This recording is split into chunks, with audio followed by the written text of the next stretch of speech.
Olá, amadinho! Chegou o grande dia, né, da nossa aula de revisão, da nossa revisão da recuperação, para a recuperação. A gente já fez a revisão geral, tá certo? Agora hoje é a aula da revisão para a recuperação. Isso, tá e se certo? por algum motivo você não conseguiu fazer a primeira chamada e a segunda, você essa aqui é para recuperar. tem aí mais uma chance. São os mesmos conteúdos, né? Agora, amadinho, só relaxar e prestar atenção nos 5 conteúdos que a gente separou para vocês. Conteúdo bem tranquilo que vocês vão gostar. Tá certo? Então, vamos lá, aula 67.1, recuperação. Nós temos aqui o movimento literário, trovadorismo, que é a aula 36. Aula 38, que é o período simples e o período composto. Aula 49, concordância verbal. Aula 53, concordância nominal. E a 57, emprego do hífen, certo? Essa aqui é a recuperação para a unidade 2. Então, olha lá, aula 36. Trovadorismo. Nós vamos aqui falar sobre o trovadorismo. Então, o que temos aqui para vocês? Falando em trovadorismo, pessoal, foi um movimento poético musical que se desenvolveu na Europa lá no período medieval. Olha as características aí. Quem cantava para a nobreza.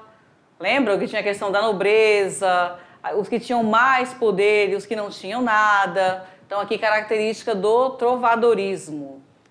Então, aqui nós temos as cantigas, né? As cantigas líricas, que são divididas em cantiga de amor, que o eu lírico é masculino, a mulher inalcançável, e a cantiga de amigo, né? Que nós temos o vassalo versus senhoria, o eu lírico é feminino e o amor saudosista. Cantigas satíricas, cantiga de escárnio, né? Aquela que tira sarro e não cita nomes, são as indiretas. E as cantigas de maldizer são aquela que ele não quer nem saber. Colocava o nome, né? E era direta e com palavras de baixo calão. Isso. Então, olha, o trovadorismo em contexto, pessoal. É a primeira manifestação literária da língua portuguesa do século XII. Durante a Idade Média, a concepção de mundo era essencialmente teocêntrica. E aí os senhores vão lembrar que teocentrismo, Deus ao centro de tudo. Como poucos tinham acesso à leitura, à escrita, à cultura letrada e às artes, era no espaço das igrejas que as pessoas podiam conhecer as manifestações de quê? Da pintura, da música e da arquitetura. E a literatura em galego-português. No trovadorismo, sua primeira manifestação foi em 1189, né? Com a cantiga da Ribeirinha, né? Ou cantiga da Garvaia, de Paio Soares de Taveróis. Terminamos, então, o trovadorismo. Pronto. Fecha o trovadorismo e vamos lá para a aula 38, período simples e período composto. Quando que eu tenho um período simples? É necessário quando apresenta apenas uma oração. Período composto apresenta mais de uma oração. Como que eu vou identificar isso, amadinho? Amado, observe o verbo, a locução verbal. Apresentou mais de um verbo, já é o período composto. Apresentou apenas uma forma verbal, período simples. Então, o que é oração? É todo o conjunto linguístico que se estrutura em torno de um verbo ou uma locução verbal. Então, aqui eu tenho uma oração formada apenas por uma forma verbal. Volte logo. Aí o verbo voltar que apareceu. Apareceu apenas um verbo, eu só tenho uma oração. Duas formas ou mais formas verbais, né? Integrante de uma locução verbal. Então, aqui, o estudante está lendo a obra de Castro Alves. Então, aqui eu tenho uma locução verbal que tem a mesma função do verbo. Tá certo? Então, também aqui a oração é formada também por locução verbal. Período simples e também temos o período composto. O período simples, ele é constituído, só para reforçar mesmo o que a professora Márcia falou, ele é constituído com uma oração. O supermercado está pegando fogo. Quando ele fala está pegando fogo, eu tenho uma locução verbal. E se tivesse aí, o supermercado pegou fogo? Opa, é só uma forma verbal. Continua sendo oração. Período composto apresenta uma ou mais orações ou locução verbal. Corram depressa e saiam pela direita. Então, aqui você percebeu que apareceram dois verbos, né? O verbo correr e o verbo sair. Então, apresentando duas orações. A classificação das orações coordenadas sindéticas. Quando eu falo orações coordenadas sindéticas, quer dizer que vai ter uma conjunção, tá? Que a assindética é quando não aparece a conjunção. E se for sindética é porque vai iniciar com a conjunção. Então, ela pode ser aditiva quando de forma dá uma ideia de soma. Faço natação e judô. Viu só? As adversativas, pessoal, elas dão uma ideia de adversidade, é uma ideia contrária. Olha no exemplo. Vou ao casamento, todavia não posso ficar para a festa. Então, todavia, você pode pegar qualquer uma conjunção adversativa, ó, mas, porém, não vou ficar para a festa. Alternativa, alternância, né? Vai te dar opção, né? Para a escolha. Então, vamos aos cinemas hoje, quer você queira, quer não. Isso. Tá certo? E aí nós temos também as explicativas. Como o próprio nome já vem dizendo pra gente, vai dar uma explicação, vai justificar algo. Estou atrasado, na verdade, adormeci. Olha aí, tá explicando, né? Estou atrasado. Na verdade, o que aconteceu? Eu adormeci. Conclusiva, né? O próprio nome já diz, conclusão. Está chovendo, portanto, não vamos ao parque. Então, esse portanto aí, ó, já é a conjunção conclusiva. Saímos do período simples, período composto, vamos para a aula 49, falando da concordância verbal. O que você, quando fala da concordância verbal, você vai ver que o verbo vai concordar com o seu sujeito. Como que será feita essa concordância? Ó, vai ser em pessoa e número, falando de concordância verbal. Você vai estar na primeira, segunda, terceira pessoa, do singular ou do plural. Concordância verbal. Então, dizendo aqui para vocês o que é. É a chamada de concordância verbal, a combinação que se estabelece entre quem? Entre o sujeito e o verbo. Pedro chegou cedo. Olha aí, nós temos o quê? Sujeito simples, Pedro, não é isso? Chegou cedo. O que você consegue fazer aí, a concordância? Se colocasse Pedro, chegaram cedo, a concordância estaria acontecendo? Não. Então, Pedro chegou cedo, a terceira pessoa do singular. Quem chegou cedo? Aí eu não quero usar o Pedro, vou usar um pronome, né? Isso, qual seria? Ele chegou cedo. Ele é da terceira pessoa do singular e o verbo está combinando, né? Com o chegou, está no passado, também está na terceira pessoa do singular. O sujeito simples da frase é a concordância do verbo com o núcleo simples em pessoa e número. Então, essa concordância em número e pessoa. Não importa o que eu falar, se eu falar pessoa primeiro, entendeu? Não tem problema. Então, nós, em pouco tempo, arrumaremos toda a bagunça. Quem é o sujeito da oração? E quem é que fala arrumaremos? Aí você vai ver lá, ó, nós. Nós é a primeira pessoa. Então, o verbo está na primeira pessoa, né, do futuro, do presente. Agora, a menina estudou muito. Opa, presta atenção. Ó, estudou está na terceira pessoa do singular. Menina, eu posso substituir pelo pronome. Qual é a pessoa que vai encaixar aqui? Ela. Ela estudou muito. Ela é a terceira pessoa do singular e estudou também está na terceira pessoa do singular.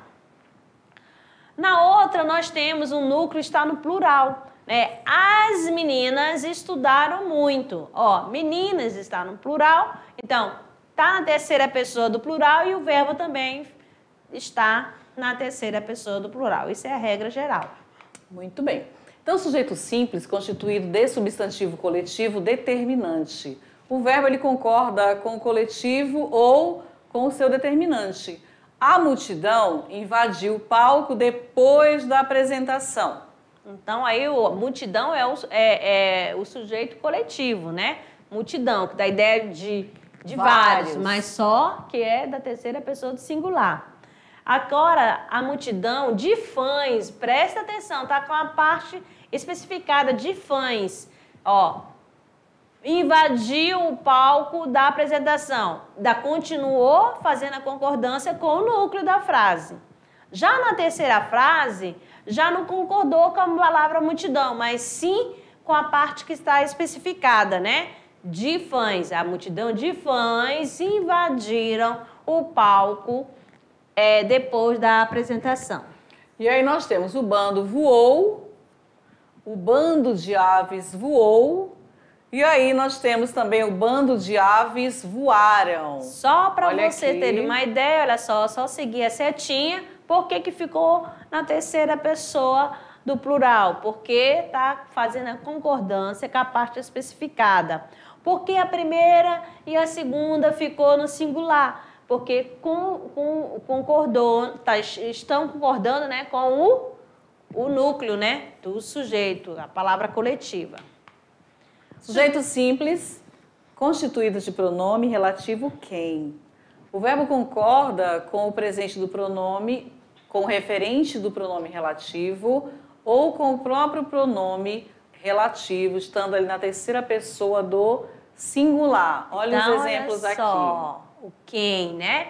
Fui eu quem escrevi a carta. Olha só, quem está antes do pronome quem? O eu. Então, eu escrevi, só você ter uma ideia. Já na segunda, fui eu quem escreveu a carta. Aí, ó, já não está fazendo a concordância com o eu que está na primeira pessoa. Sim, foi colocado na terceira pessoa, com pronome relativo. Foste vós quem escreveste a carta, foste vós quem escreveu a carta. Então, ele pode concordar com o pronome que vem antes do pronome relativo, ou seja, com a pessoa que vem antes do pronome relativo, ou ficar na terceira pessoa do plural. Então, assim se repete, não serão os meninos que farão esse trabalho, não serão os meninos que fará esse trabalho. Isso, agora a aula 53, falando sobre concordância nominal. Saímos lá do verbo, concordância verbal, quando você ouve, já sabe que vai ter um verbo aí, né, no meio da história, mas e a concordância nominal? Então, nós temos aqui, a concordância que existe entre palavra de valor adjetivo, né, que pode ser o artigo, adjetivo, pronome adjetivo numeral, e a palavra de valor substantivo, né, que vai ser o substantivo ou o pronome substantivo. Então, olha aqui. As árvores contribuem para a qualidade do ar que respiramos. Árvores é o nome. Qual é a palavra que está próximo de árvore?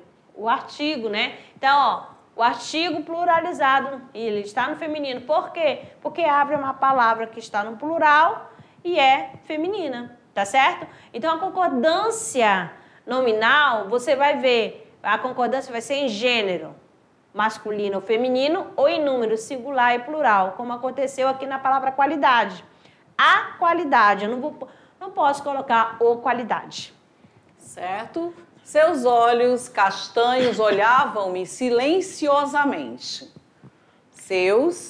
Olha aí. Nós podemos colocar assim, seus olhos castanho olhavam-me silenciosamente. Então, eis aqui a concordância nominal. Seus olhos castanhos, tudo vai para o plural, perceberam? Seus olhos castanhos olhavam-me silenciosamente. A blusa amarela é minha. Então, a blusa é o nome. Então, tudo, né, que estiver relacionado à blusa vai ficar na concordância de gênero, no gênero feminino, e vai ficar número singular. Vamos lá. A concordância adequada, pessoal, ela vai evitar ambiguidade, que é aquele duplo sentido, né? Pois esclarece quais são os termos que se relacionam na oração e contribui para a qualidade textual. Então, nós temos aqui, se os substantivos forem de gênero diferente, ou seja, um masculino, outro feminino, o adjetivo irá para o masculino plural, né? Ou vai concordar com o mais próximo. Então, dois exemplos aqui para vocês. Escritora e enfermeira, dedicados. E aí nós temos escritora e enfermeira, dedicada. O que aconteceu, né? Escritor é masculino e enfermeira é feminino. Ó, gênero diferente, eu posso colocar no plural masculino. Isso acontece a concordância gramatical, tá certo? É chamada concordância gramatical. Mas quando eu tenho, né, escritor e enfermeira dedicada, ocorreu o quê? A concordância atrativa, que concordou com o mais próximo. Pronto. Os termos ultravioleta, azul marinho, azul celeste, azul terrestre, azul pavão e azul turquesa são invariáveis. Eles não mudam, correto? Olha aqui, raios ultravioleta, saias azul marinho, ternos azul celeste, saias azul ferrete, vestidos azul pavão e roupas azul turquesa. O que vocês observaram, né? Que os nomes, né, estão pluralizados, mas a parte, né, que está qualificando, que é formado por substantivo composto, aqui, ficou invariável. Saindo da concordância nominal, vamos lá para a nossa aqui, ó, o aula 57, que é o emprego do hífen. Beleza? Outros usos do hífen. Une elementos dos substantivos compostos e dos adjetivos, como vocês acabaram de observar, né? Azul marinho, que se une, ou melhor, que se mantém a ideia de composição. Então, nós temos aqui os adjetivos. Nós temos água marinha, tatu-bola, flor de lis e arco-íris, são substantivos. Então, o hífen também une substantivo, né? Palavras compostas.